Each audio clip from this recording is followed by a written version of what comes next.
Appalachia. Say that word, and most people picture a hollowed-out coal town. White faces. Poverty. Isolation. A region trapped in sepia tones. But wait, what if I told you everything you thought you knew about Appalachia was a lie? Because buried deep in those mountains, hidden behind decades of whitewashed myths, is a story nobody wants you to see, the story of Black power, Black resilience, and Black voices rising louder than ever before. This isn't just history. This is happening right now. And it's shaking Appalachia to its core.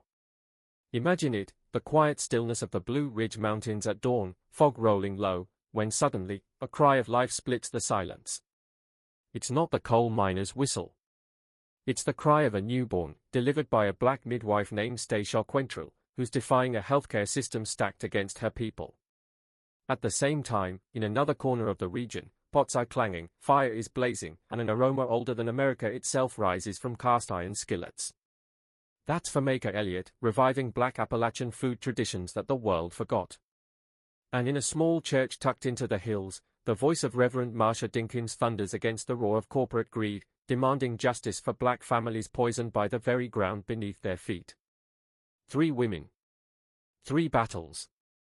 1 region that's about to be rewritten. Here's the twist, for decades, America has erased them. Most people still believe Appalachia was always white, always poor, always forgotten. But the truth? Black people have been here since the beginning, building, farming, raising families, resisting. Their history was buried, stolen, scrubbed from the record. Until now. And the stakes couldn't be higher.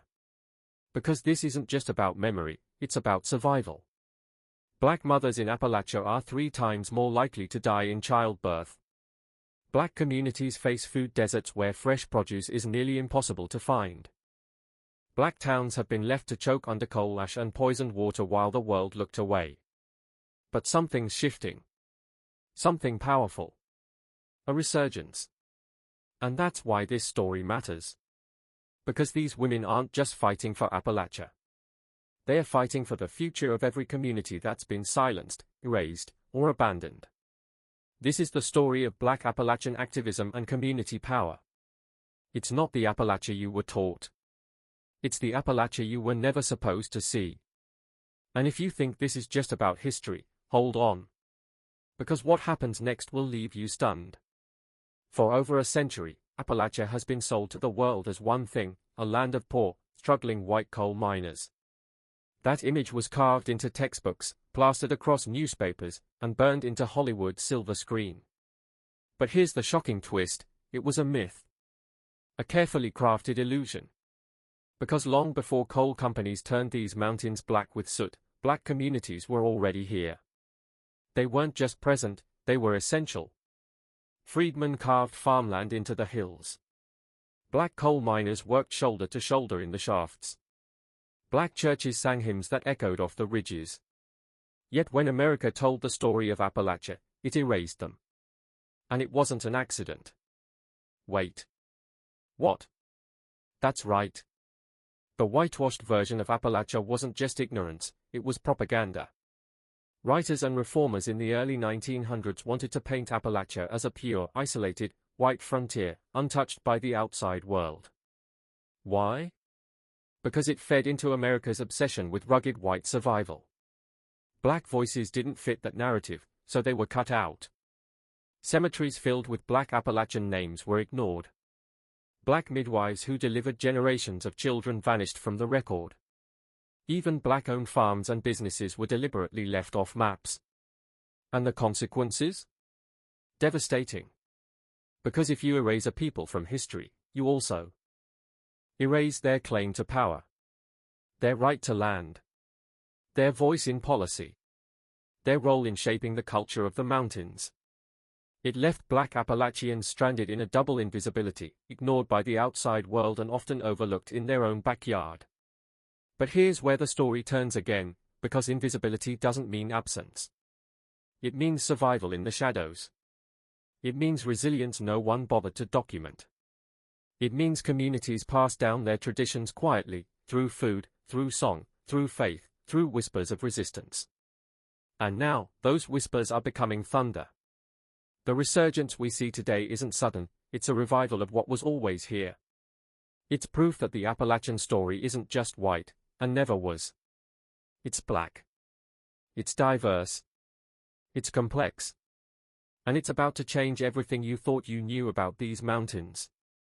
But hold on, because the cost of erasure didn't just rewrite history books. It endangered lives in the present. And no one knows that better than a woman who fights every single day to save black mothers from dying in a system built to ignore them. Her name? Stacia Quantrill. And her story begins with a single breath. In the quiet valleys of Appalachia, there are stories no textbook ever dared to print. Stories whispered at kitchen tables, carried in gospel hymns, and buried beneath headstones so weathered their names can barely be read. This is the hidden legacy of Black Appalachians. Take the coal mines, for example. Most people picture a white miner with soot-stained cheeks, carrying a pickaxe. But dig deeper, literally, and you'll find black miners who risked their lives in shafts where pay was lower and danger higher. In fact, by the early 1900s, tens of thousands of black men had migrated into Appalachia to work in coal towns. They built communities, schools, churches. But when history was written, they were scrubbed out like chalk from a slate. Or consider the land. Black farmers once owned fertile acres in these mountains, growing corn, beans, and apples that fed entire towns. Yet through violence, unfair taxes, and legal trickery, much of that land was stolen. Today, many of those farms sit abandoned, their legacy invisible, unless you know where to look. And the erasure didn't stop there. Black midwives were once the backbone of Appalachian healthcare. They brought children into the world when hospitals wouldn't serve black families. Their hands carried generations into life. Yet when the medical establishment rose to power, those midwives were branded, untrained, and pushed aside. Their knowledge was dismissed, their contributions buried. Wait. What? That means the very system that now fails black mothers was built on erasing the women who once protected them. But here's the twist, this legacy didn't vanish. It survived in fragments. Recipes passed from grandmother to granddaughter. Folk remedies whispered during illness. Songs sung on porches at twilight. Knowledge carried like embers, waiting for someone to blow life into the fire again. And that's what's happening now. Because the new wave of Black Appalachian activism isn't inventing something new. It's reclaiming what was stolen. It's digging up roots that run deeper than coal, deeper than steel, deeper than the myths America built around these mountains. And at the center of this revival are three women, three living embodiments of that hidden legacy. One delivers babies in defiance of a system that would rather see them die. One resurrects flavors that carry centuries of memory on the tongue. One wields scripture like a sword against corporations poisoning her community. This is the moment the hidden legacy explodes back into the light. And the first spark? A woman named Stacia Quantrill, who turns childbirth into a revolution. The delivery room should be a place of hope. The sound of a baby's first cry. The joy of a mother's first embrace. But for many black women in Appalachia, it's a place of fear. And that's where Stacia Quantrill steps in. She's not just a midwife, she's a lifeline. She knows the statistics. Black mothers in the US are 3 times more likely to die in childbirth than white mothers. In some Appalachian counties, the numbers are even worse. Hospitals are understaffed, doctors are dismissive, and when black women say they are in pain, they are often ignored. Wait. What? Ignored, while carrying life inside them. That's the battlefield Stacia walks into every single day. And she fights with the only weapons she has, knowledge, care, and cultural awareness. Picture this, a dimly lit home in the Appalachian foothills, snow drifting outside. Inside, a black mother clutches her belly in agony. Her family called the hospital hours ago, but no one came. By the time Stacia arrives, the woman is dehydrated, terrified, and on the brink. Most people would panic. But Stacia is steady. Her hands move with the confidence of centuries-old tradition, passed from midwife to midwife. She boils water, gathers towels, and begins guiding the mother through the storm. Her calm voice cuts through the fear. You are not alone. You are not invisible. You are powerful. And then, a cry. A baby's first breath. But here's the twist, this isn't just a birth. It's an act of rebellion. Because every child Stacia delivers safely is a direct challenge to a healthcare system that would rather write black mothers off as statistics. Still, the fight doesn't end at the bedside. Stacia knows hospitals resent her work. Some see her as a threat. They dismiss her methods as unscientific, even though her success rates rival theirs. They question her credentials, not because she lacks skill, but because she doesn't fit their mold. And that clash? It's only getting louder. Because Stacia isn't just delivering babies, she's delivering a message: black mothers deserve to live. Black children deserve to survive. And black midwives deserve respect. But with every victory comes danger. Hospitals push back harder. Policy boards close doors. And one day, during a delivery that nearly spiraled into tragedy, Stacia realized just how far the system would go to keep women like her out. The awakening wasn't just hers, it was Appalachia's. And the question now hangs heavy in the air. How many mothers have to die before the system listens? The numbers don't lie. They scream. Across America, black women are 3 times more likely to die in childbirth than white women. But in Appalachia, that gap yawns even wider. In some counties, the risk is closer to 5 times higher. It's not because of biology. It's not because of fate. It's because the system is failing them. And Stacia Quentrell knows this all too well. Every time she walks into a hospital, she feels the coldness in the air, not from the machines, but from the stairs. Doctors who dismiss her as unqualified. Nurses who roll their eyes when she advocates for her patients. Administrators who quietly whisper, "Why do these women even need midwives?" But here's the chilling truth, those midwives were once the backbone of Black Appalachian healthcare. They were the ones delivering babies in cabins, farmhouses, and mining towns when no hospital would open its doors. Generations survived because of them. Then came the 20th century crackdown. Midwives were painted as dirty and untrained, forced out of practice, while hospitals consolidated power. And what did that system deliver? A legacy of death. Wait. What? Yes. The very institutions that pushed black midwives aside are the same ones now failing black mothers. Consider this, a 2019 study showed that 60% of maternal deaths in America are preventable. 60%. That means more than half of the black women who died bringing life into the world could still be alive, if only someone had listened, cared, acted. Instead, too often, doctors rush births for convenience. Pain complaints are brushed off as exaggeration. Insurance coverage dictates whether mothers get care at all. And in Appalachia's rural stretches, some black families live hours from the nearest maternity ward. By the time they arrive, it's already too late. Stacia sees the aftermath. She's seen mothers slip into shock because no one believed their cries of pain. She's seen infants born into the silence of a heartbeat that never came. And every time, the rage builds inside her. This isn't a medical issue, it's a systemic one. Racism baked into policies, institutions, even the textbooks that once erased black midwives now dictate who lives and who dies. But here's the twist, the very traditions the system tried to destroy may hold the key to saving lives.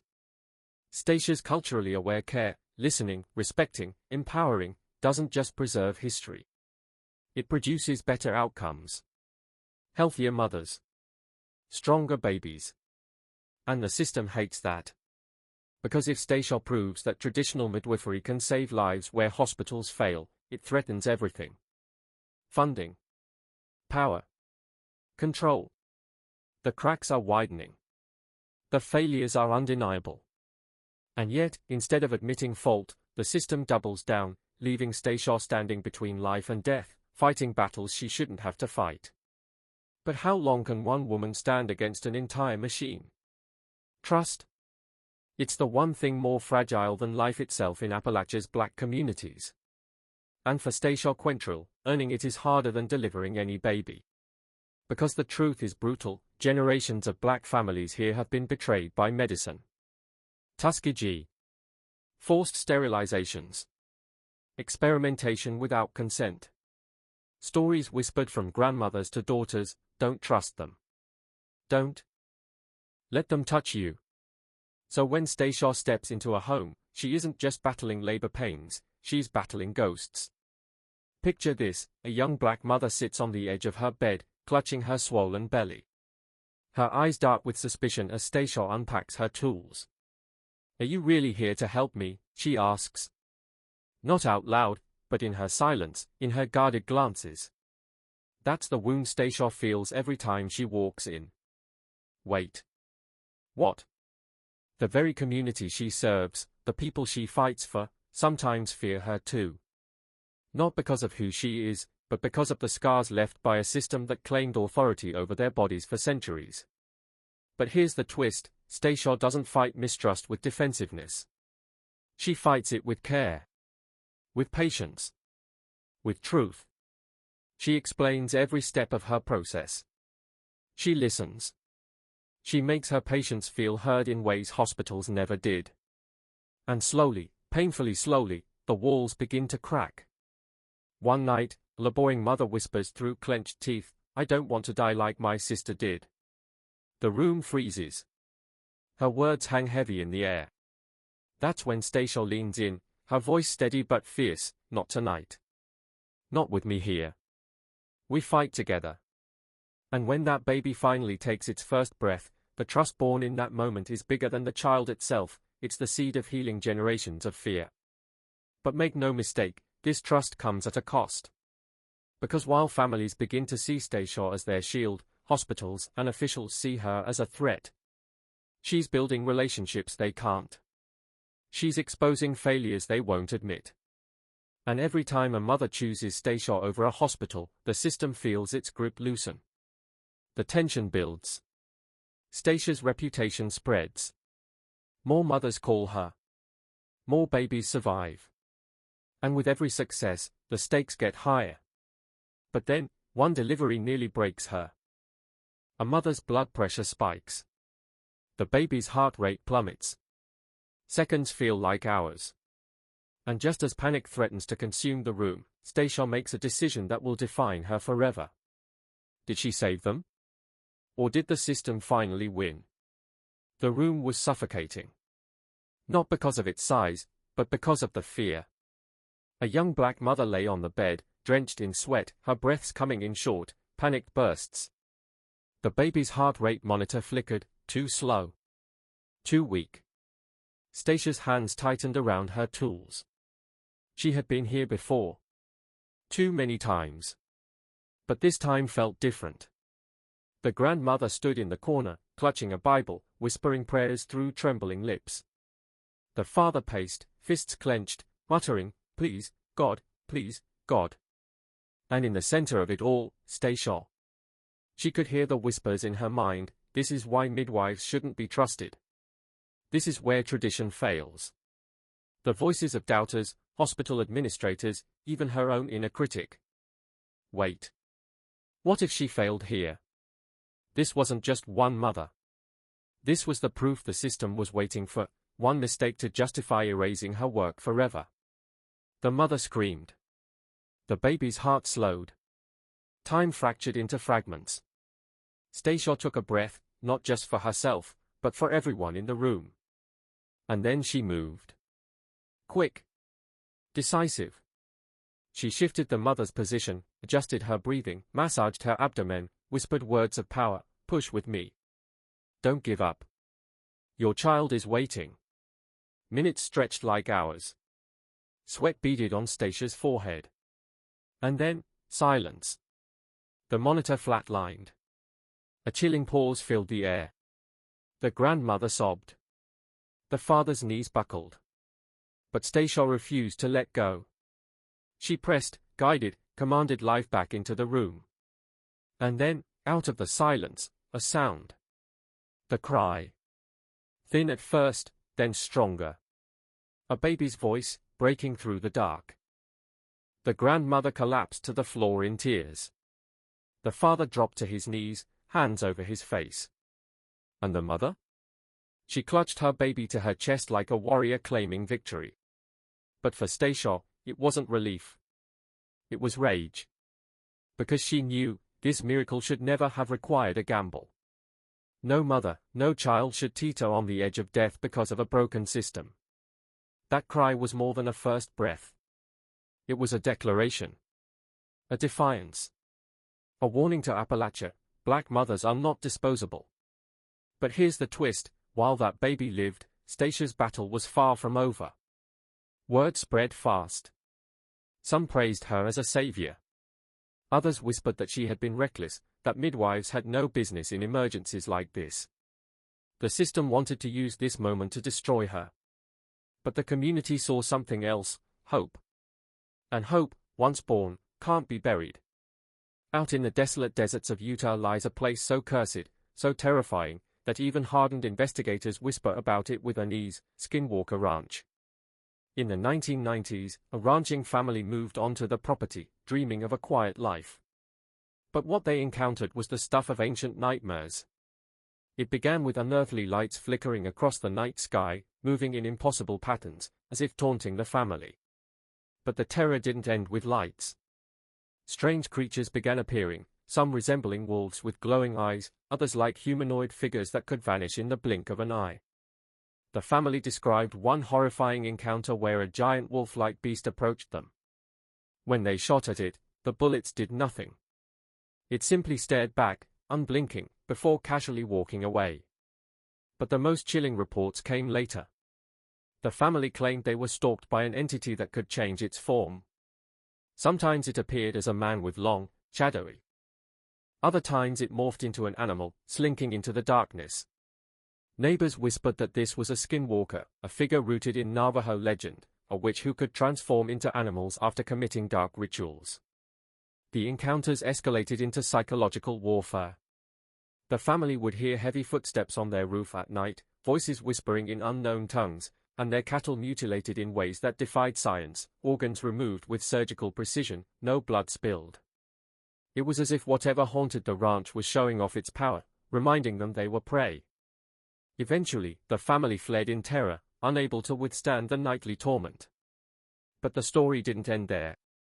The ranch was soon purchased by a billionaire obsessed with uncovering the truth.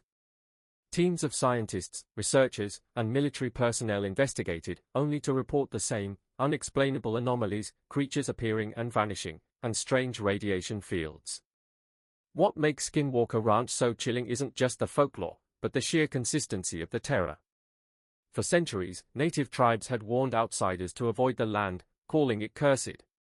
The 1990s family simply stumbled into a nightmare that had been waiting long before they arrived. The question remains, what stalks the desert of Skinwalker Ranch? Is it an ancient curse, a paranormal hotspot, or something darker, something feeding on fear itself? And if the shapeshifter is real, who's to say it hasn't already left the ranch, walking unnoticed among us? Imagine this, a booming mining town in Tennessee, filled with the noise of pickaxes, the rumble of coal carts, and the laughter of families who believed their future was secure. But then, one cold winter's night, an entire shift of miners descended into the depths of the earth, and never returned.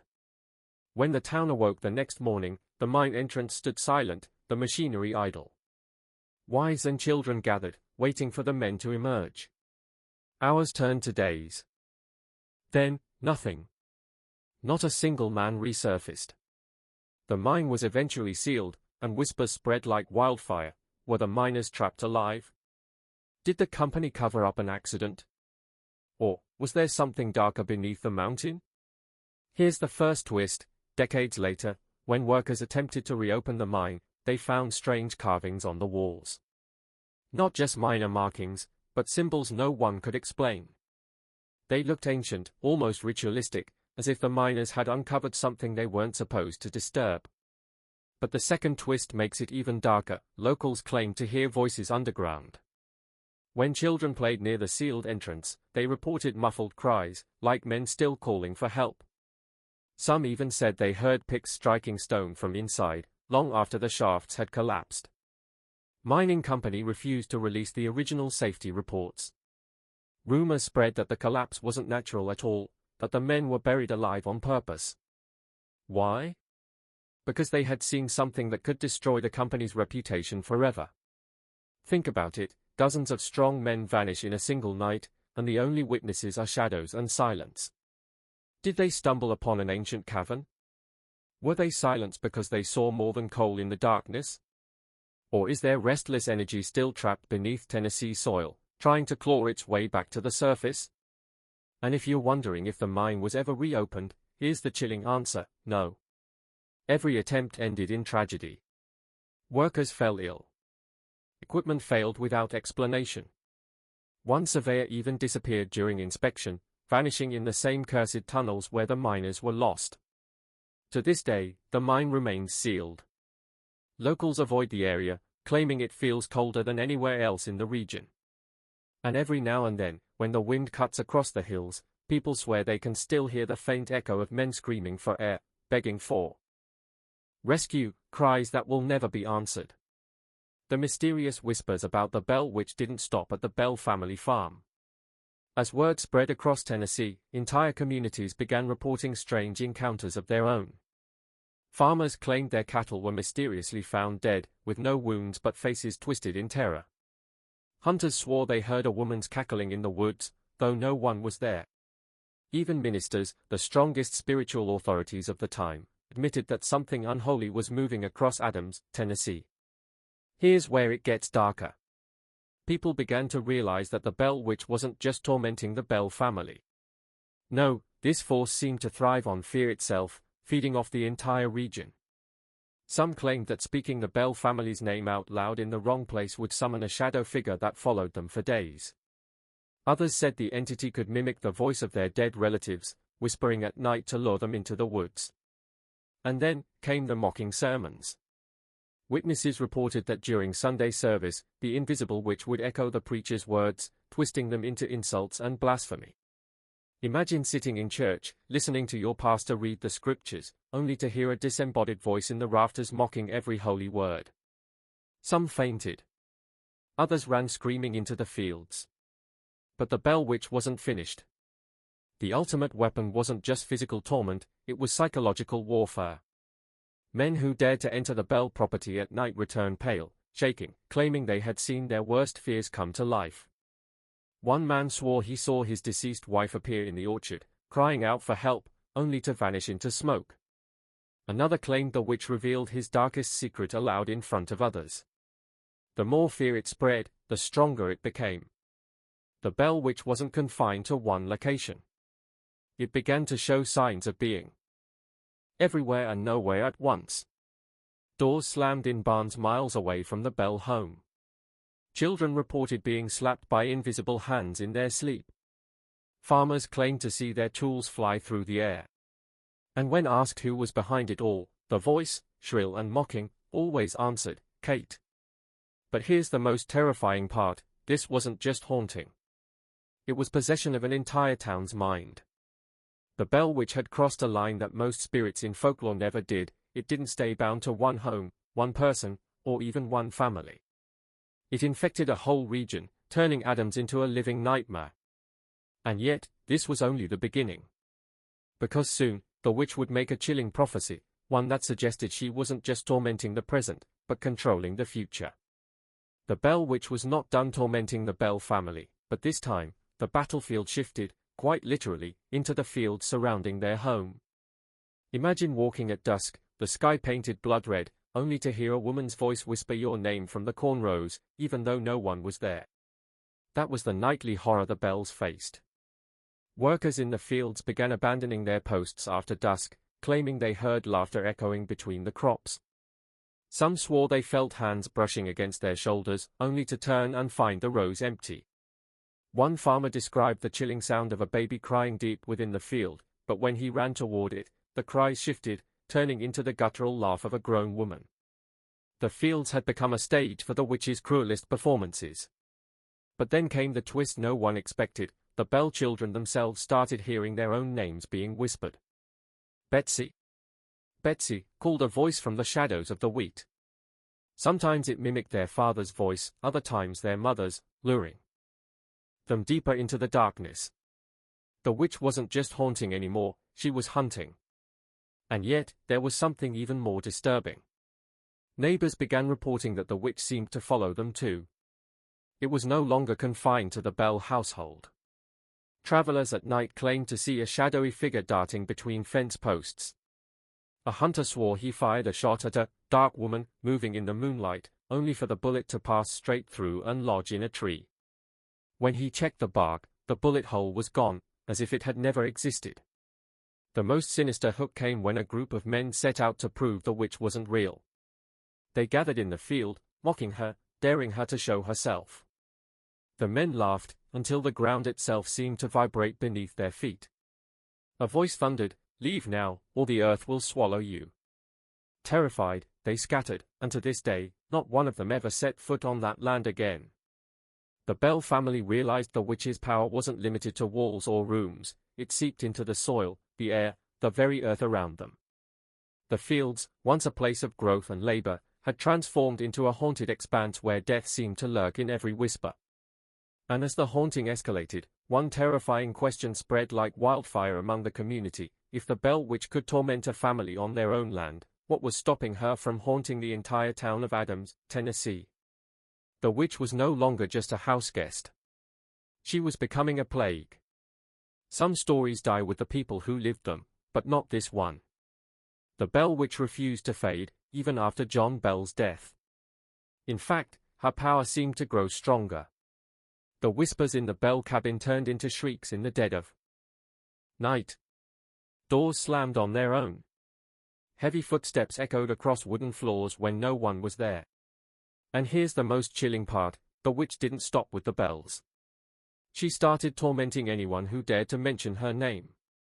Visitors to the farm reported being slapped, scratched, or even choked by invisible hands. The legend spread like wildfire, and soon, even outsiders were too terrified to step foot near the Bell property. But the Bell witch had promised something terrifying. She swore she would return in 7 years. And in 1828, she did. Just as suddenly as she had vanished, the witch returned with the same blood-curdling laughter, the same violent outbursts, and the same bone-chilling threats. Witnesses swore they heard her mocking the family all over again, her voice echoing through the Tennessee woods. Here's the mini twist: after only a few weeks, she vanished again, but not forever. She claimed she would come back in 107 years. That meant her return was set for 1935. Now, here's where things get even darker. Local newspapers in the 1930s reported strange happenings near the old Bell farm. People claimed they heard screams in the night, saw flickering lights in the woods, and even caught glimpses of a shadowy woman in a long dress wandering the grounds. Was this the witch returning as promised, or just the legend keeping itself alive? But here's the strongest hook yet: the Bell witch isn't just trapped in history.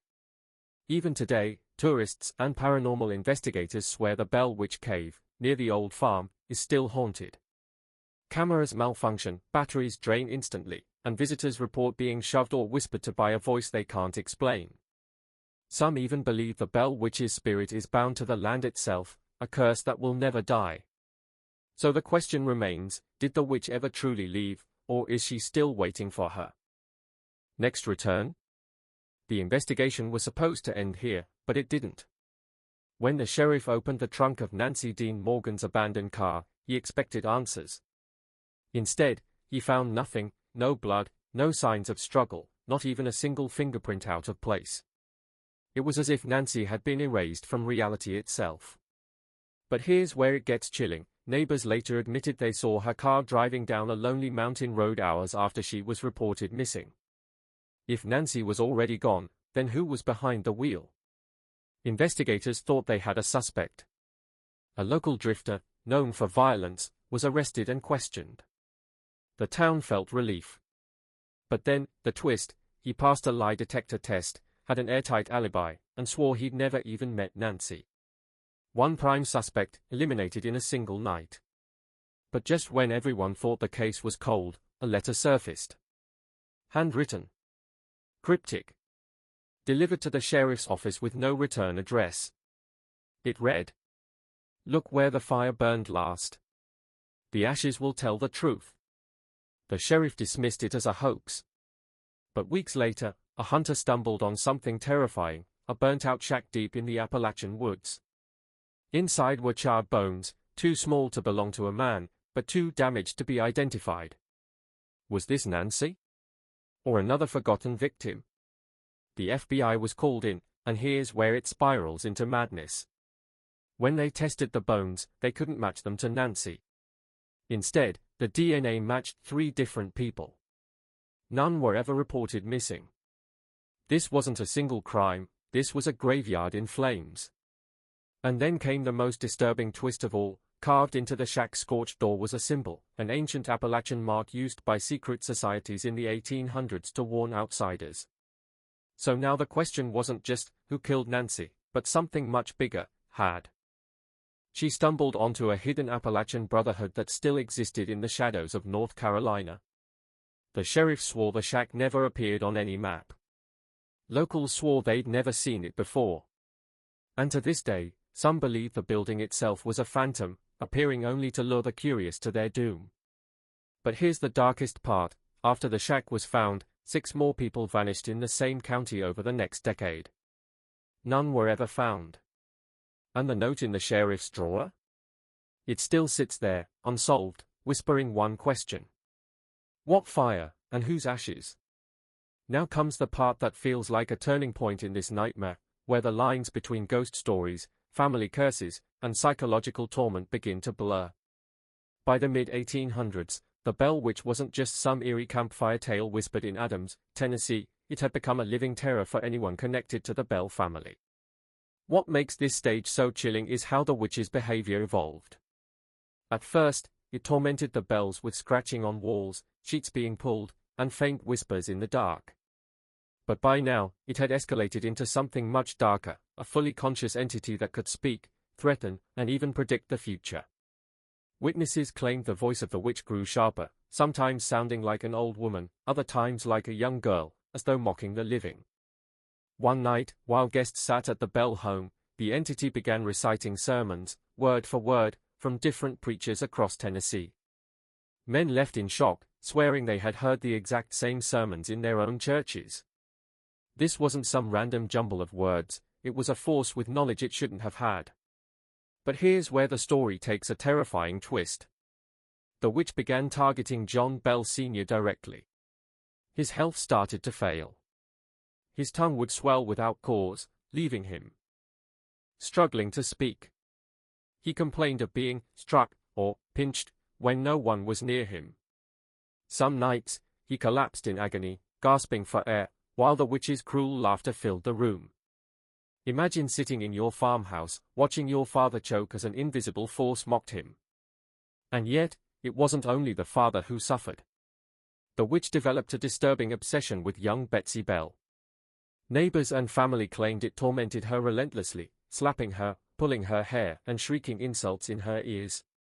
But most chilling was how it interfered in her love life. Betsy was engaged to Joshua Gardner, a local young man. The witch made it clear, it would not allow their marriage. Whenever Betsy and Joshua were together, the entity would unleash a torrent of violence until Betsy broke off the engagement. The question is, why? Was it jealousy? Hatred? Or something more sinister buried in the Bell family's past? By this point, people outside the Bell home were drawn to Adams just to witness the haunting for themselves. Ministers, skeptics, and even politicians traveled to the small Tennessee town to test whether the Bell Witch was real. Many left convinced they had encountered something they couldn't explain. But deep down, everyone began to whisper the same thing: this wasn't just a haunting, it was a curse. A curse tied not only to the Bells but to something far older and far darker that seemed determined to destroy them from the inside. In the quiet outskirts of Louisville, Kentucky, lies a building so infamous that it has been crowned one of the most haunted places on earth, Waverly Hills Sanatorium. Constructed in the 1920s, this sprawling Gothic structure was originally designed to treat patients suffering from the deadly tuberculosis epidemic. At its peak, Waverly Hills housed more than 400 patients at a time, with doctors and nurses working tirelessly against a disease that claimed millions of lives. But inside these walls, stories of suffering, cruelty, and despair gave rise to legends darker than the disease itself. The sanatorium was known for its extreme and often experimental treatments. Patients were subjected to procedures that sound more like torture than medicine, collapsing lungs, inserting balloons into the chest, and even removing ribs or muscles to allow the lungs to expand. For many, Waverly Hills became a place not of healing but of slow, agonizing death. The death toll was so staggering that staff created the body chute, a long underground tunnel used to secretly transport corpses out of sight, so patients would not see how many were dying around them. Whispers soon spread that the very walls of Waverly absorbed the agony of the thousands who perished there. Visitors claimed to hear the echo of footsteps in empty corridors, phantom voices calling out their names, and the wheezing coughs of patients long dead. One of the most chilling legends is of Room 502, where a nurse allegedly took her own life, hanging herself from a light fixture. People who enter the room report feelings of suffocation, overwhelming sadness, and even visions of a shadowy figure dangling in midair. Paranormal investigators have captured unexplained shadows darting across hallways, doors slamming shut with no wind, and ghostly apparitions appearing in photographs. Perhaps the most famous sighting is that of a little boy named Timmy, who is said to roll a ball down the dark hallways. Visitors who bring toys often watch in horror as the objects move on their own, as if unseen hands are playing along. When Waverly Hills finally closed in 1961, it was left to rot, but the spirits remained. Today, it is a magnet for thrill-seekers, ghost hunters, and the curious who dare to walk its abandoned halls. Many leave convinced that Waverly is not just haunted, it is cursed, a place where human suffering has imprinted itself so deeply that it will never fade.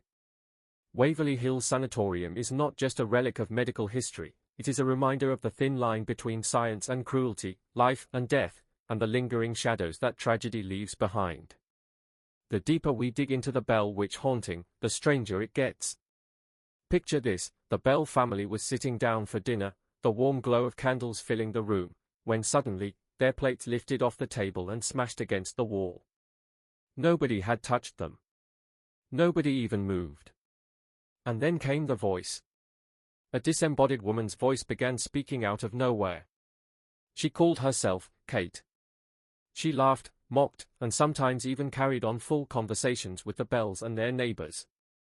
Imagine the horror of hearing your name whispered from an empty corner of the room, only to hear the same voice erupt in cruel laughter right behind your ear. But here's where it gets even darker. Kate wasn't just haunting, she was predicting the future.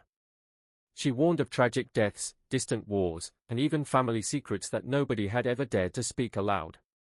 And time after time, she was right. The entire community was shaken. People traveled miles just to hear this voice for themselves.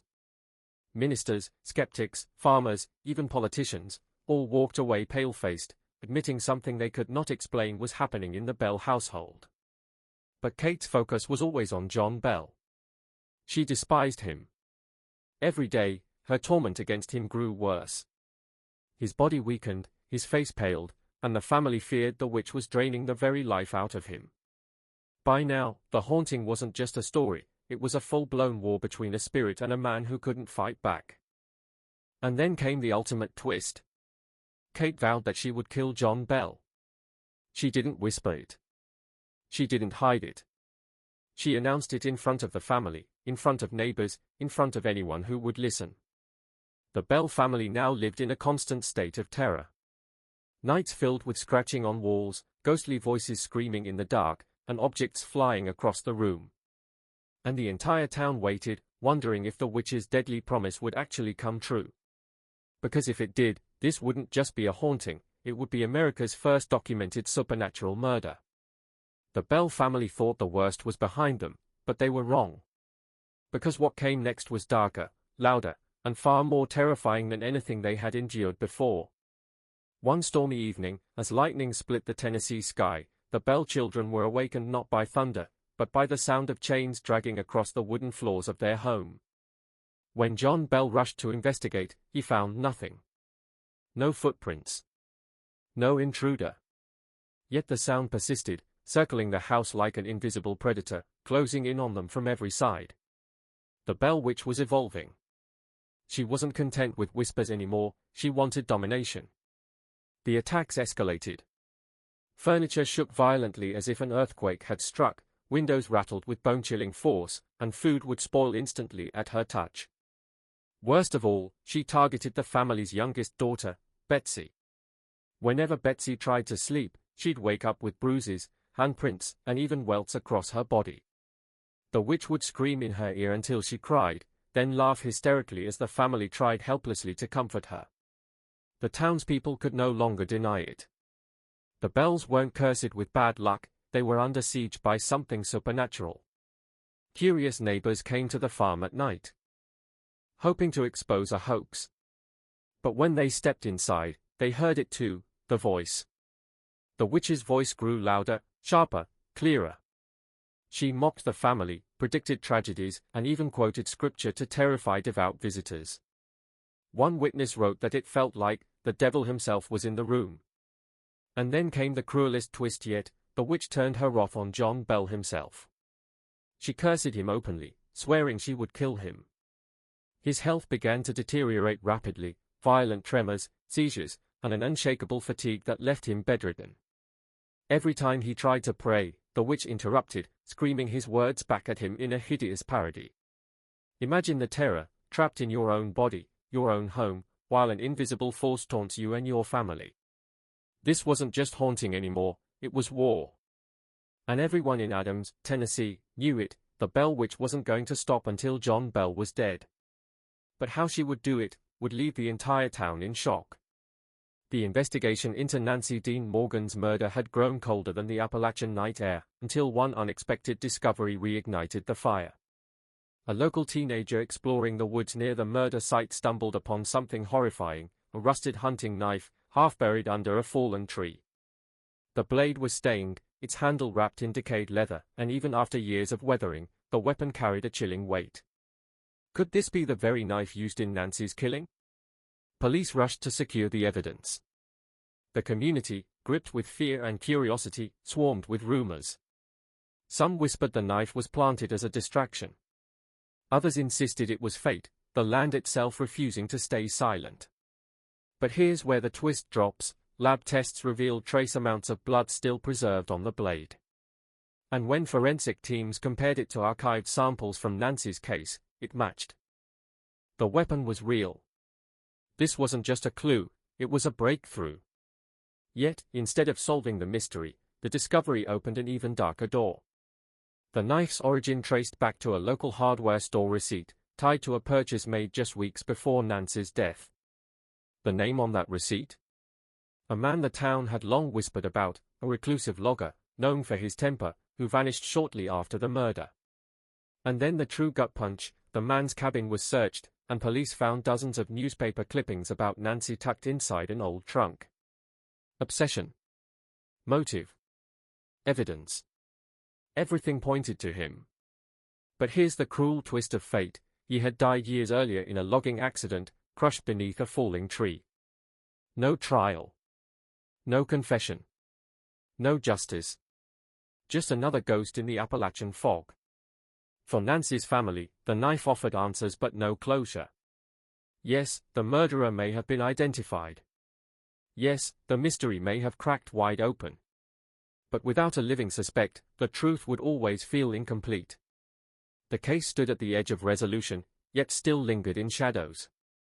The Appalachian hills seemed to mock investigators, holding secrets no man could fully uncover. And for the community, one haunting question remained, was Nancy's killer truly gone, or had the mountains claimed an innocent man as a scapegoat? Because sometimes, the dead can't defend themselves. And in the silence of the Appalachian woods, that uncertainty was louder than any scream. The year was 1820, and the town of Red River, Tennessee, seemed like an ordinary farming community. But behind the wooden fences and dirt roads, a nightmare was about to unfold, one that would make history as America's most terrifying haunting. It all began with John Bell, a farmer respected in his community. At first, the disturbances were small, knocking sounds, scratching on the walls, whispers in the dark. But soon, the unseen force became bolder. Objects moved on their own, chairs flew across rooms, and John's children were pulled from their beds by invisible hands. The Bell family called it the spirit. Neighbors called it the witch. And as word spread, crowds gathered outside the Bell house just to witness the horror for themselves. What made this haunting unlike any other was the spirit's voice. It spoke. Clear, mocking, and cruel. It cursed the Bells, laughed at their prayers, and even predicted future events with eerie accuracy. But the spirit's hatred focused on one man, John Bell. It swore it would kill him. And in 1820, John Bell was found dead. His family claimed the witch had poisoned him. On the day of his funeral, the spirit laughed and sang loudly, celebrating his death. To this day, locals say the Bell witch never truly left. Some claim to hear her voice in the woods, others swear they've seen shadows moving across the old Bell farm. And here's the chilling part: President Andrew Jackson, before his presidency, visited the Bell home and reportedly fled, saying, "I would rather face the entire British army than the Bell witch." This wasn't just a ghost story, it was a haunting so powerful it carved itself into American history. But the real question remains, was it truly a witch, a restless spirit, or something far darker that haunted Red River? Deep in the rugged hills of Appalachia, there was one case that still feels like an open wound: the disappearance of Rebecca Ann Whitfield in the summer of 1968. On a warm June evening, she walked out of her family's farmhouse in Clay County, Kentucky, and was never seen again. No note. No trail. No body. Just silence. At first, neighbors thought Rebecca had simply run away. After all, she was only 17, restless, and always talking about wanting more than the small-town life. But the truth was much darker. Because within hours, search parties scoured the mountains, following fresh footprints down a dirt trail, footprints that suddenly stopped in the middle of nowhere. Almost as if she had been lifted off the earth. That single detail sent chills down everyone's spine. How could someone vanish without a trace in a place where even a deer's trail stays visible for weeks? As word spread, strange rumors began to surface. Some claimed a group of drifters had been spotted near the creek that week. Others whispered about an older man who had been obsessed with Rebecca, often seen watching her from the edge of the fields. But the most terrifying theory? That Rebecca had fallen victim to something far more sinister. A local family known only in hushed tones, suspected of trafficking young women out of the Appalachian backroads. The sheriff's department launched an investigation, but every lead ended in nothingness. They brought in bloodhounds, and the dogs led them to an abandoned coal shaft on the edge of the mountain. Searchers went inside, lanterns shaking, hearts pounding, but found nothing. Just the sound of dripping water echoing in the dark. Then, 1 week later, Rebecca's ribbon, the one she wore in her hair that very night, was discovered tied to a branch on the opposite side of the valley. Too far for her to have gone on foot. Too perfectly placed, as if someone wanted it to be found. The town's fear turned into paranoia. Doors were locked. Parents forbade daughters from walking alone. And yet, the sheriff made a chilling announcement: there was no evidence of foul play. Officially, Rebecca was listed as a runaway. But here's where the story twists into nightmare territory. Decades later, a hunter stumbled across a shallow grave deep in the woods. Inside were bones, female bones, and around the neck was a rusted chain with a heart-shaped locket. Inside the locket? The initials I.W., Rebecca Ann Whitfield. Was this the proof everyone had feared? Or had the killer planted it to mislead investigators once again? To this day, Rebecca's case remains unsolved. Some say her spirit still walks the mountains at dusk, searching for the truth of what really happened that summer night. Because one thing is certain, somebody out there knows what happened. And they've kept it buried for over 50 years. In the shadow of Tennessee's rolling hills, whispers spread like wildfire. The Bell Witch wasn't just a spirit, she was a judge, jury, and executioner. From the start, the Bell family's haunting had been unlike any other. But by the time the year 1820 arrived, the terror reached a level that no one could explain away. John Bell, the head of the family, began to suffer in ways that looked more like torture than illness. His tongue would swell until he could not speak. His muscles would twist as if some unseen force was wringing the life out of him. And then, the worst, his medicine vials, which he kept for his ailments, were discovered tainted with a strange, dark liquid no doctor could identify. What if the Bell Witch wasn't simply tormenting, but poisoning? The family grew suspicious that John's death was being orchestrated from the shadows. Each time he weakened, the spirit's laughter echoed through the rooms, mocking him, calling him Old Jack, promising his end. But here's the first twist: while John Bell was collapsing inside his own home, the townsfolk outside were being pulled into the haunting. Hunters who crossed the Bell property reported being struck by invisible hands. Horses buckled beneath unseen riders. And one young boy swore he heard a woman's voice whispering his name from the woods, though no one was there. The curse was spreading. The second twist came when John's own children began to turn against one another. Betsy Bell, his daughter, became the prime target of the witch's rage.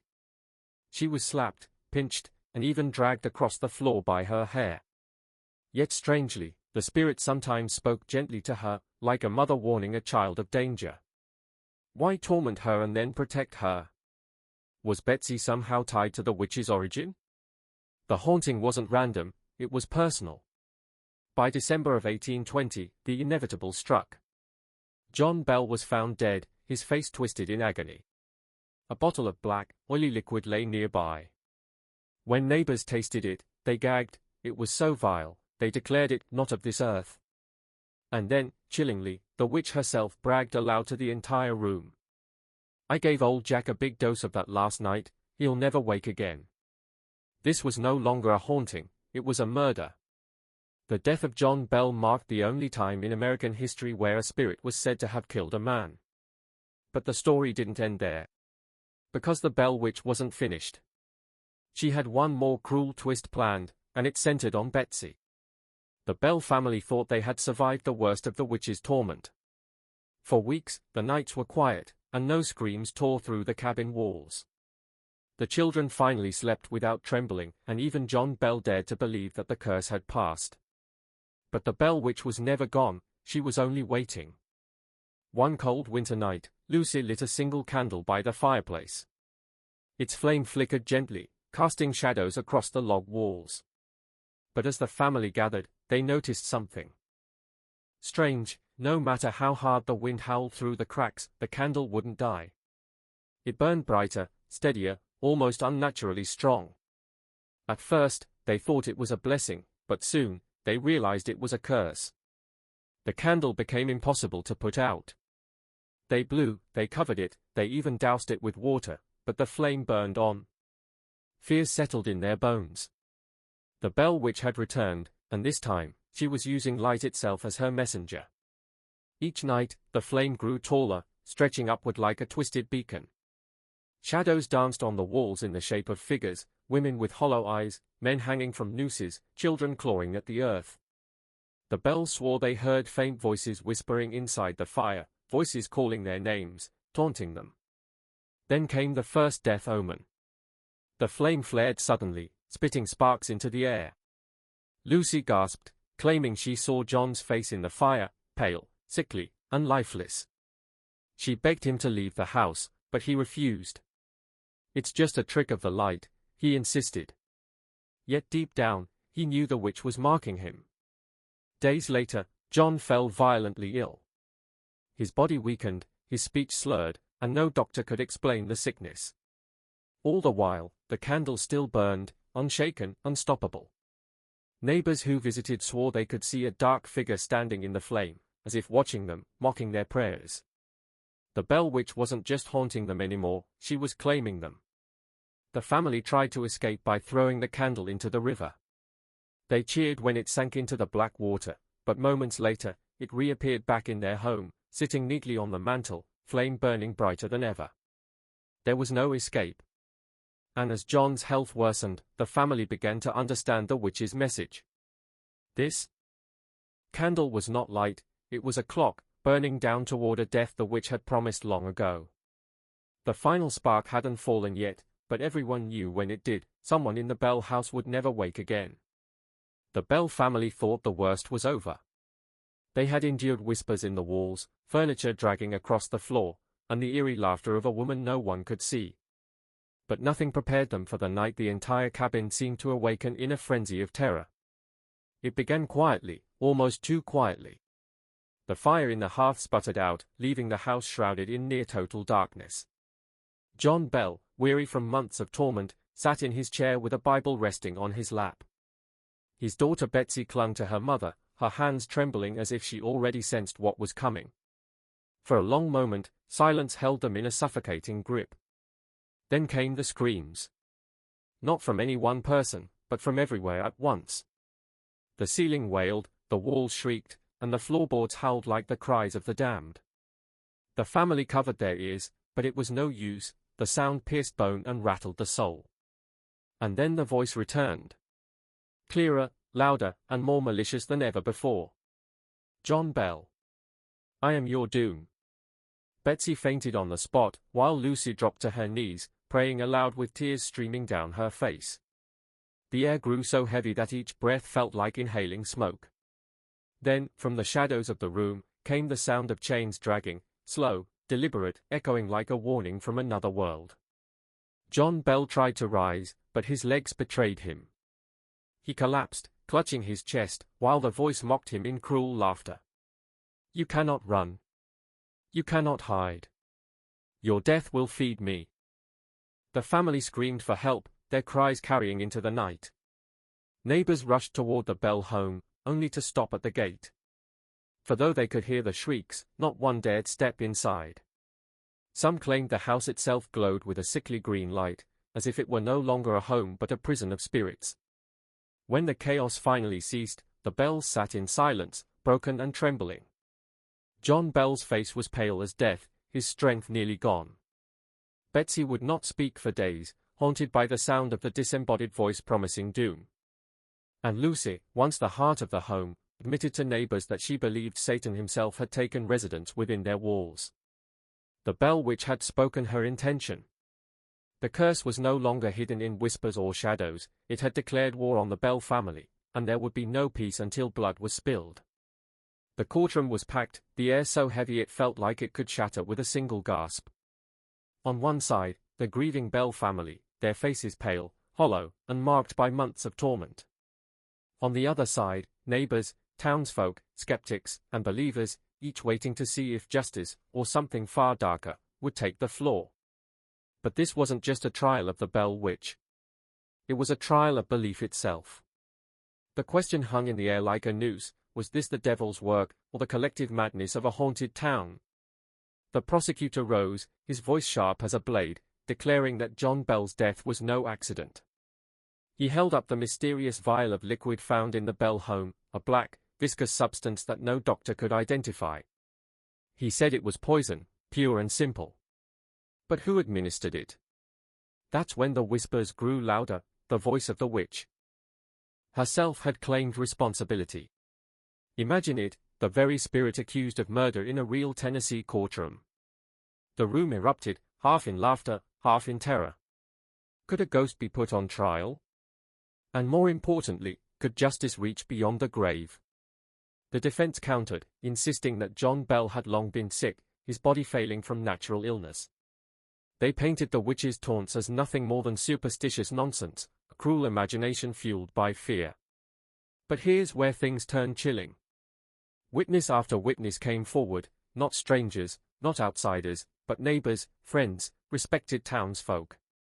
Each testified under oath that they had heard the same disembodied voice mocking John, threatening his death, and finally, triumphantly declaring his end. The courtroom fell silent as one witness, trembling, repeated the words they swore they heard: "I gave old Jack a dose that fixed him." This wasn't just testimony, it was terror given form. The crowd gasped. Some crossed themselves, others stared in disbelief. Was this a confession from beyond the veil, or a cruel trick of the imagination? The jury shifted uncomfortably, knowing their verdict could change not just the fate of one family, but the entire town's understanding of reality. And then came the final twist. The vial itself was handed to the jury. A doctor testified that even animals refused to ingest it, that it killed a cat almost instantly when tested. The room reeled. Here was proof that something unnatural lingered in that house, something both physical and spectral. The prosecutor leaned forward, his voice thundering, "Ladies and gentlemen, whether you call it witchcraft or poison, the evidence is clear. John Bell was murdered." The crowd roared, half in agreement, half in outrage. The line between faith and fear blurred. And just when it seemed the trial might collapse under its own weight, something unexplainable happened in the courtroom itself. A loud, mocking laugh rang out, echoing through the rafters. But there was no mouth, no body, no person to claim it. The Bell Witch had entered her own trial. They thought the nightmare was over, but it had only just begun. As the Bell family tried to return to normal life, the witch's voice returned, louder and more violent than ever. Imagine sitting at dinner and suddenly hearing a scream echo through your walls, a scream no human throat could make. Plates shattered, chairs flipped over, and doors slammed shut on their own. The Bell Witch wasn't done, she was getting stronger. Then came the strangest twist of all.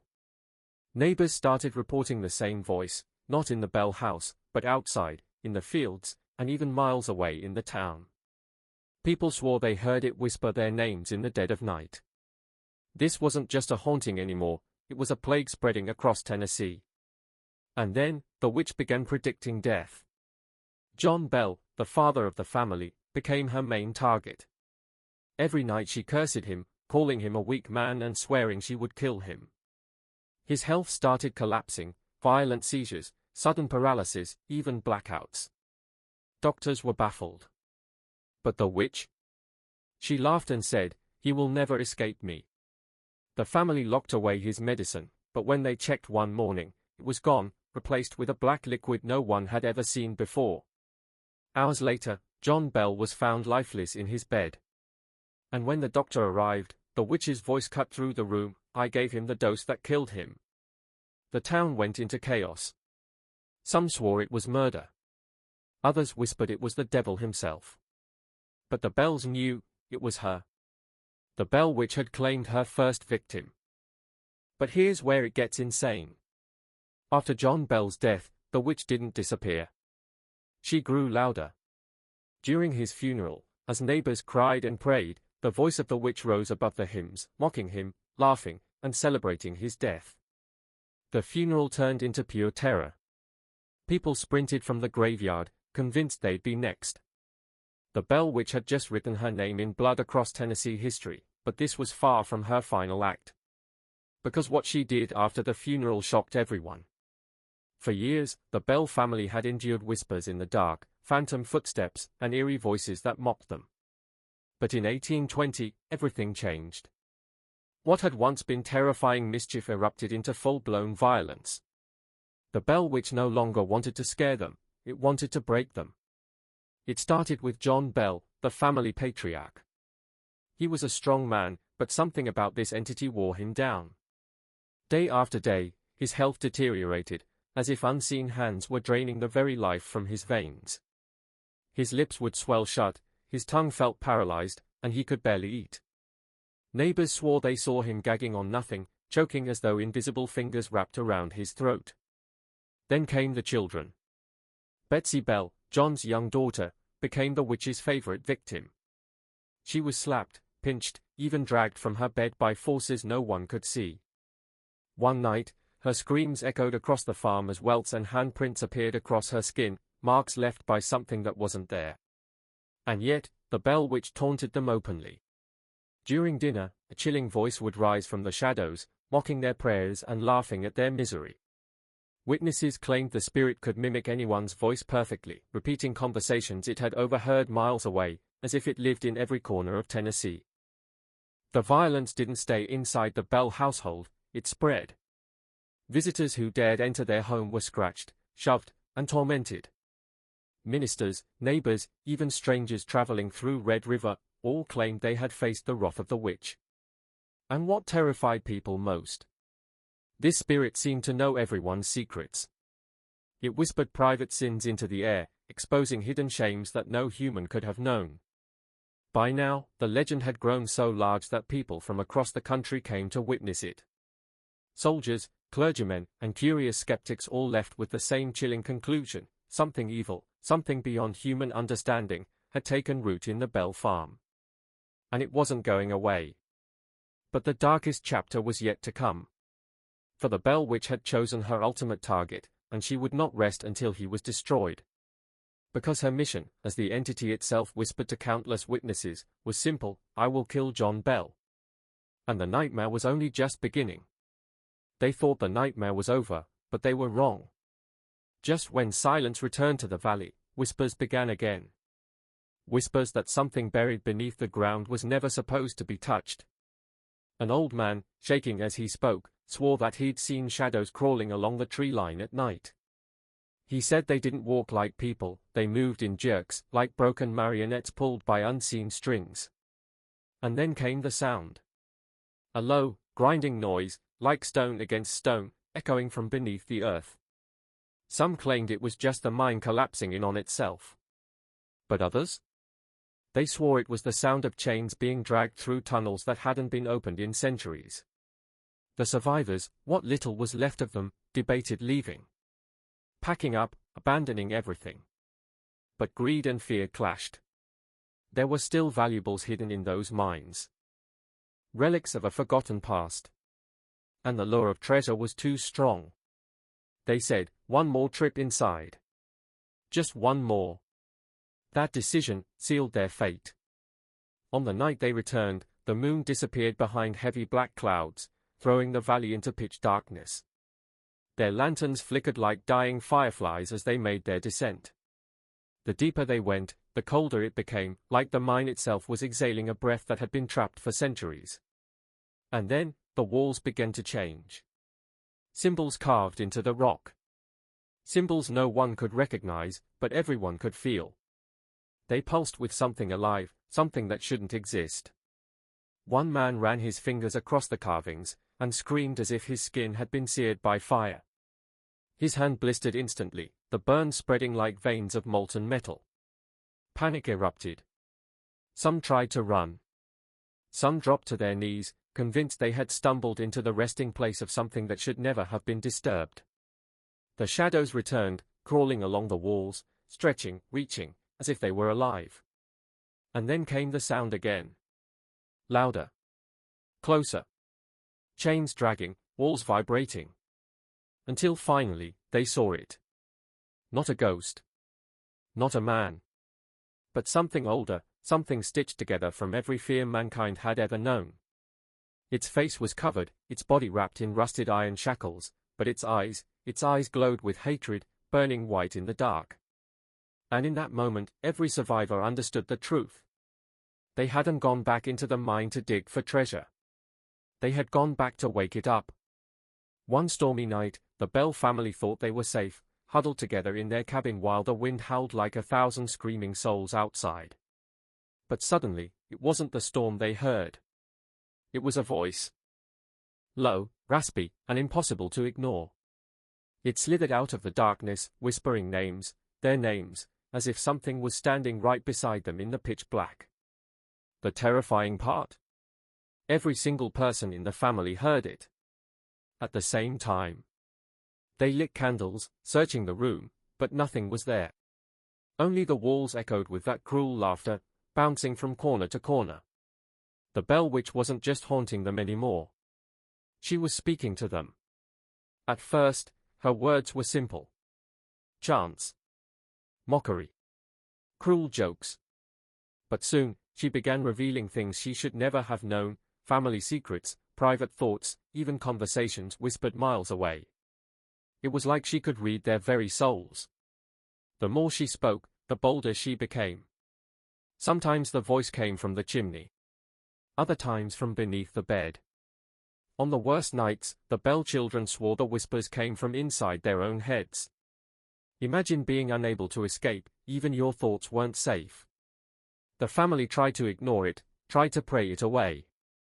But the witch wanted control. She wanted fear. And every word she spoke twisted the knife deeper. Neighbors came to witness it, and many left pale-faced, swearing they too had heard the Bell Witch's voice echoing through the dark. Some claimed she sang hymns. Others said she shouted curses that made the ground tremble. But the most horrifying moment came when she started predicting deaths, with chilling accuracy. The people she named would fall ill or meet tragic ends within days. The entire community of Red River was paralyzed with terror. And yet, there was no escaping her.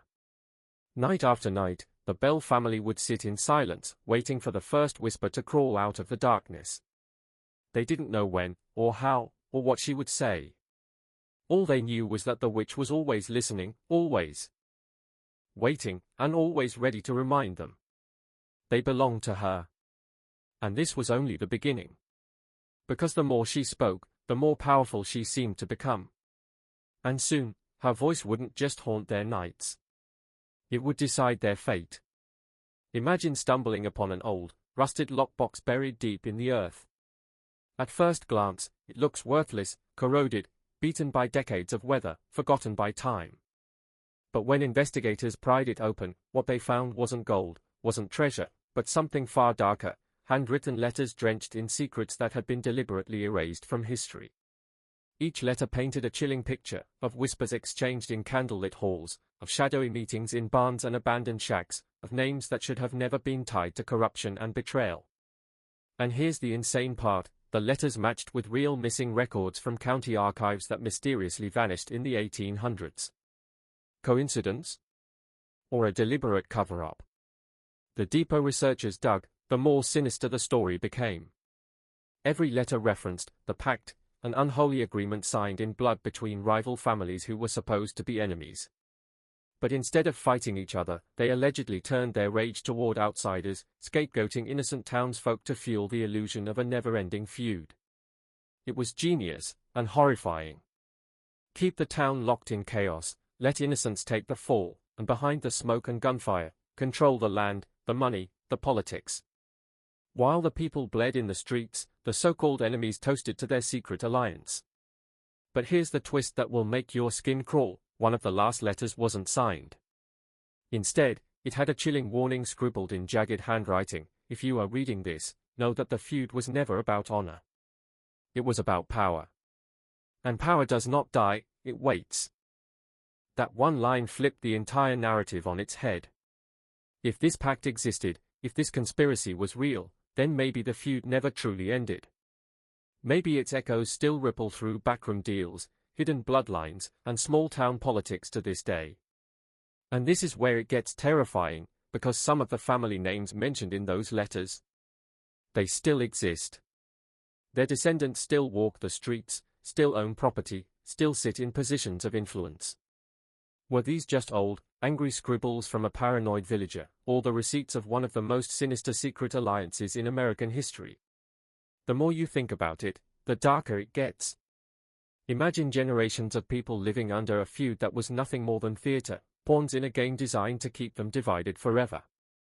That's not just betrayal, that's evil at its purest form. And yet, the biggest twist is still to come. Because in the next section, we uncover the shocking fate of the man who dared to reveal the truth about this pact. The Bell Witch legend did not end with John Bell's death. If anything, that was only the beginning. Neighbors whispered that the curse stretched far beyond the Bell farm, weaving itself into the very soil of Tennessee. For years after John's death, strange voices still echoed across the hollow, mocking those brave enough to linger near the old homestead. Some claimed to hear the faint sound of a woman laughing at night, a cruel reminder that her presence had not faded. Others swore they heard the chilling voice of the witch calling their names, daring them to respond. But the most terrifying part? She promised to return. According to local accounts, before she vanished into the shadows, the Bell Witch declared she would come back in 7 years. And she did. In 1828, strange disturbances erupted again, though this time, it was John Bell Jr. who encountered her. He claimed the spirit appeared to him during private conversations, speaking of the past, present, and future with uncanny detail. She spoke of wars that had not yet been fought, leaders who had not yet risen, and deaths that had not yet occurred. If true, this means the witch's power was not just tied to haunting, but to prophecy. And it terrified the Bell family even more than her torments had years before. Some believed she was a demon, others thought she was the restless soul of a woman wronged. But no one could explain how she knew so much, or why her predictions often came true. Then, just as suddenly as she appeared, she vanished again. Before disappearing, she swore she would return once more, in 107 years. That date would have been 1935. And here's the chilling twist, local newspapers at the time recorded strange events in the area once again. Voices, apparitions, and families claiming the Bell Witch had come back. So, the question lingers, is she still out there? Waiting? Watching? Some paranormal researchers claim her curse was never lifted. That anyone who digs too deeply into her story risks inviting her off. Even today, visitors to Adams, Tennessee, report seeing shadows move in the Bell Witch Cave, or hearing whispers when no one else is around. The legend has survived centuries, feeding on fear, folklore, and unanswered questions. But maybe that was always her plan. Because if the Bell Witch wanted to be remembered forever, she succeeded. And somewhere in the dark, her laughter still echoes, daring the living to believe she's not gone, just waiting. The Bell Witch legend wasn't just a story, it ended with a chilling curse that still terrifies Tennessee to this day.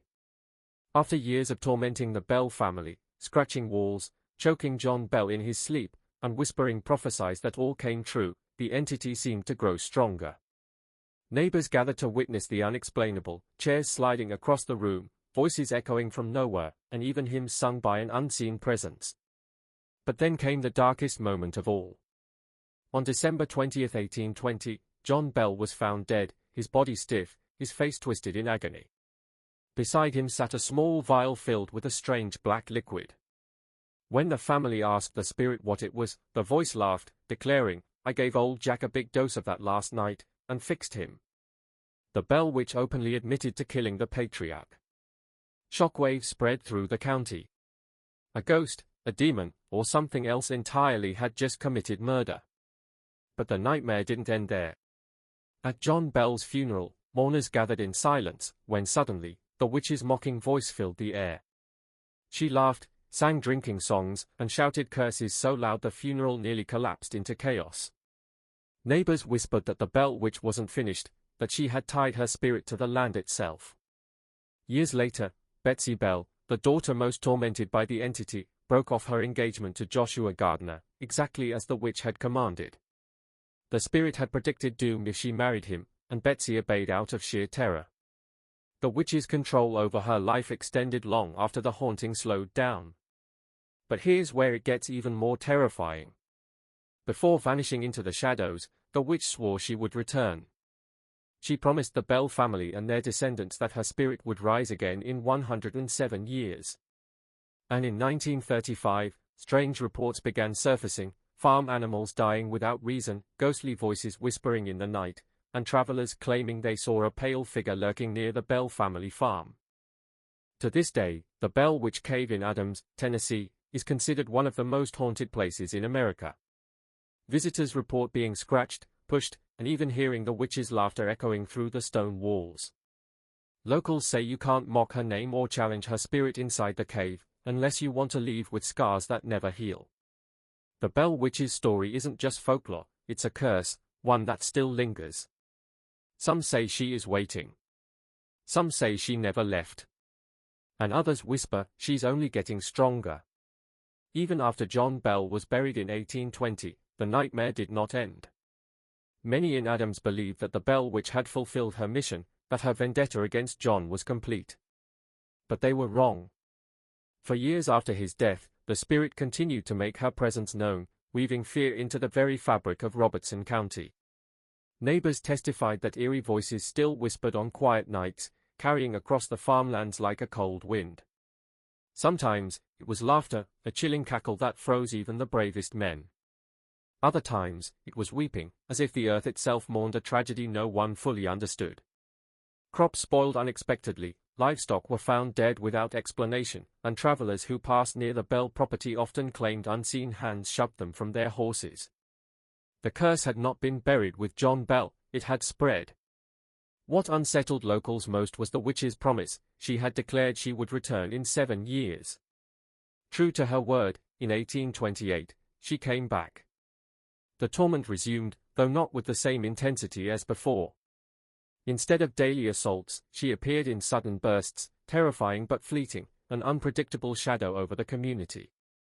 Betsy Bell, still scarred from her youth, claimed to hear the familiar voice calling her name in the night. She would awaken trembling, her bed shaking violently, just as it had in her childhood. The witch seemed to thrive on psychological torment. She would taunt neighbors with secrets no one else could know, expose private sins in public, and recite sermons delivered miles away, word for word, as if to mock the church itself. Her knowledge was unnatural, beyond human comprehension, which only deepened the belief that she was no mere ghost, but a force summoned from something darker. By the mid-1800s, tales of the Bell Witch were so widely told that they became a cornerstone of Tennessee folklore. Ministers preached about her in Sunday sermons. Travelers came from distant towns to see if the stories were true, often leaving shaken after hearing voices or feeling icy fingers brush across their skin. The Bell family, meanwhile, carried the burden of infamy. Some descendants fled the county, unable to live under the shadow of the curse. Others stayed, determined to face the spirit's wrath, but even generations later, whispers of the witch haunted them.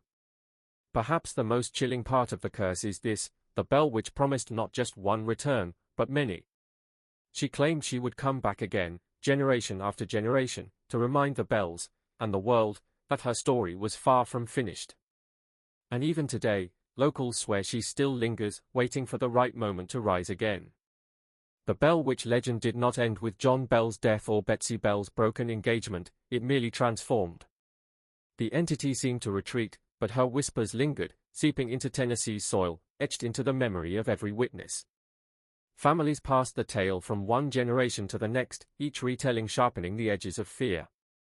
The Bell Witch became more than a ghost, she became a reminder that evil could wear a human voice, laugh in the dark, and destroy from within. What makes the Bell Witch's story endure is not just the terror, but the mystery. She claimed she would return in 7 years, and true to her word, strange disturbances plagued John Bell Jr. in 1828. Knocks, whispers, and shifting shadows haunted him, though nothing as violent as before. Then, the witch declared she would not return again for over a century. Skeptics scoffed, but believers waited. By the 1930s, new stories emerged: cattle vanishing, eerie cries in the night, and a cave near the Bell property where visitors reported cold hands gripping their shoulders. The cave became a focal point, a physical scar of her presence, a place where her spirit was said to lurk still, waiting. Generations of families swore they felt her there. Soldiers passing through during the Civil War claimed they saw phantom lights around the Bell Witch cave.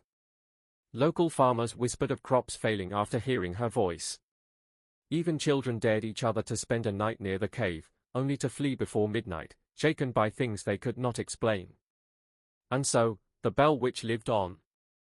Not in the flesh, but in the minds of those who feared her and the tales that kept her alive. A curse that outlasted its victims, a ghost who mocked time itself. The haunting was no longer about the Bells alone, it had grown into Tennessee's darkest inheritance. What truly chills the blood is not whether the witch was real, but why she chose the Bells. Why John? Why Betsy? Was it vengeance? Was it punishment? Or was it simply cruelty, an evil force that fed on suffering for its own amusement? These questions hang heavy, unanswered, ensuring her story is never allowed to die. To this day, the Bell Witch legend remains one of America's most enduring and terrifying ghost stories. Tourists visit the Bell Witch cave, ghost hunters bring their equipment, and skeptics dare to mock her name. Yet the locals know better. They lower their voices when speaking of her, as if even now, across 2 centuries, she is still listening, still waiting, still whispering. The Bell Witch may have fallen silent for now, but legends this dark never stay buried. By 1821, the Bell Witch saga was reaching its terrifying climax. For years, the Bell family had endured physical attacks, eerie whispers, and brutal torment, but now the entity seemed to have only one mission: destroy John Bell, the patriarch. His health was deteriorating rapidly. He suffered from strange seizures, trembling fits, and a constant, paralyzing weakness. Neighbors, once skeptical, were now witnesses to the witch's relentless attacks. The unseen force spoke openly, declaring that John Bell would die soon, and that it alone would be the cause. The witch's power reached new, horrifying heights in December of that year. On the morning of December 20th, John Bell was found unconscious in his bed. Beside him sat a strange vial of black liquid that none of the family recognized. The witch's voice echoed throughout the house, cold and triumphant. "I gave old Jack a dose of that last night, and he'll never get up again." Panic gripped the family. They attempted to test the vial on a cat, which died almost instantly after ingesting the substance. Whatever the liquid was, it was lethal. To the Bells, this was undeniable proof: the witch had poisoned John Bell. That same day, John Bell took his final breath, his face frozen in what many claimed was both fear and surrender. The witch howled with laughter, celebrating his death. To the Bells and the surrounding community, the tormentor had achieved its victory. But the nightmare didn't end there. During John Bell's funeral, as mourners gathered to pay their respects, the witch's mocking voice returned, singing crude drinking songs and laughing loudly. It was a grotesque desecration of a solemn moment, leaving the crowd both horrified and powerless. The death of John Bell marked one of the only recorded cases in American folklore where a supernatural entity openly claimed responsibility for a human death. Some historians have argued it was a case of poisoning by a family member or neighbor, later blamed on the witch to cover the crime. Others believe the story was exaggerated by superstition and fear. Yet, for those who lived through it, the evidence felt undeniable: the Bell witch had killed a man. What's chilling is that the witch didn't vanish after Bell's death. It promised to return in 7 years, and according to reports, it did, this time visiting John Bell Jr., discussing politics, philosophy, and even religion. But the vengeful spirit's main task had already been completed. The Bell witch was forever etched into Tennessee's history as a merciless entity, feared by all and respected by none. The final reckoning left one haunting question echoing through time: was John Bell's death truly the work of the supernatural, or was the Bell witch just a mask for something much darker within the human heart? The investigators thought they had seen everything. But what happened next was something out of a nightmare. Just when the case seemed to be closing in on a resolution, one final twist erupted, one that would shake the community to its core. Buried deep in the sheriff's archives, forgotten under piles of dust-covered documents, a ledger was discovered. At first glance, it looked like nothing more than old financial records. But as one officer flipped through the faded pages, his hands began to tremble. Inside were names, dozens of them. Some were scratched out violently, others marked with strange symbols.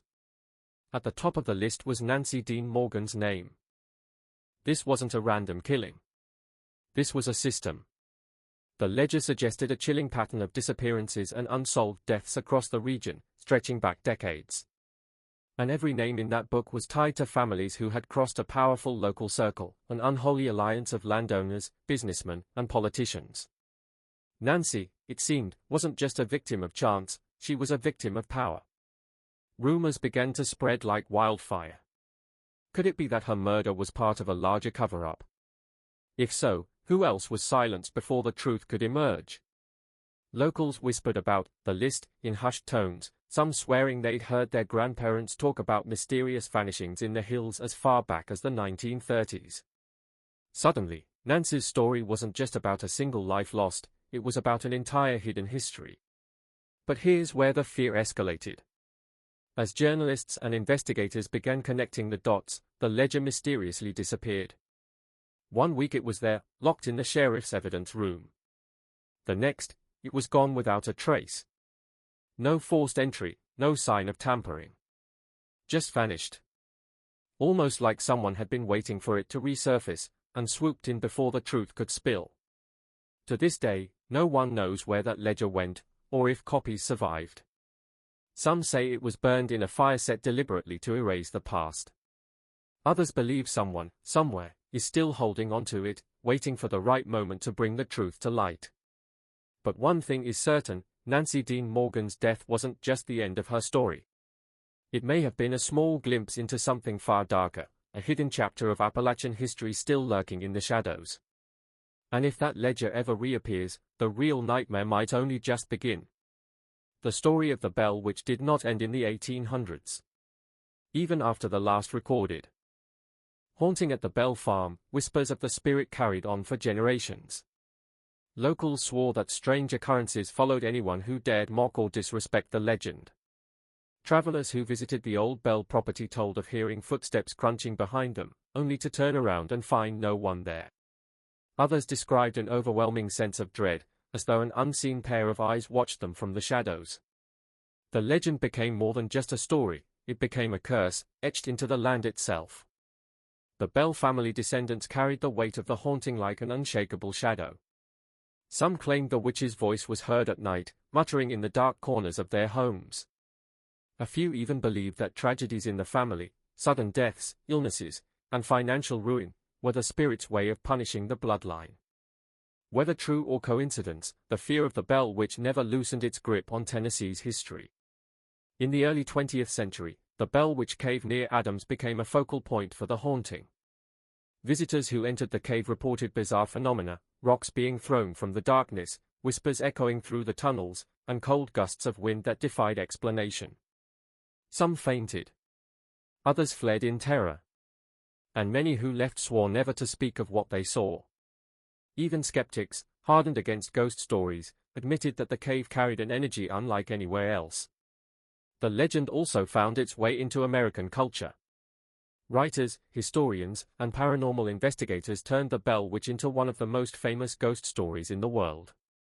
Books were published, plays were written, and eventually, films drew inspiration from the chilling events. Yet, despite the storytelling, one fact remained: no matter how much time passed, people still claimed the Bell Witch was real. Perhaps the most unsettling part of the legend is its warning: the witch promised to return. In some accounts, she said she would come back in 107 years after her first departure, and some say she did. Reports of unexplainable phenomena surged again in the 1930s, with witnesses describing the same eerie signs that plagued the Bell family a century earlier. If the witch was telling the truth, then she was not bound by death or time, only by her own will. Today, the Bell Witch is more than folklore. She is a reminder of something older and darker than reason, a force that mocks human control. Her legacy endures because people still feel her presence, in the cave, in the town of Adams, and in the stories whispered under candlelight. Whether a vengeful spirit or a legend grown too powerful to die, the Bell Witch remains a name that chills the heart, proof that some horrors never fade.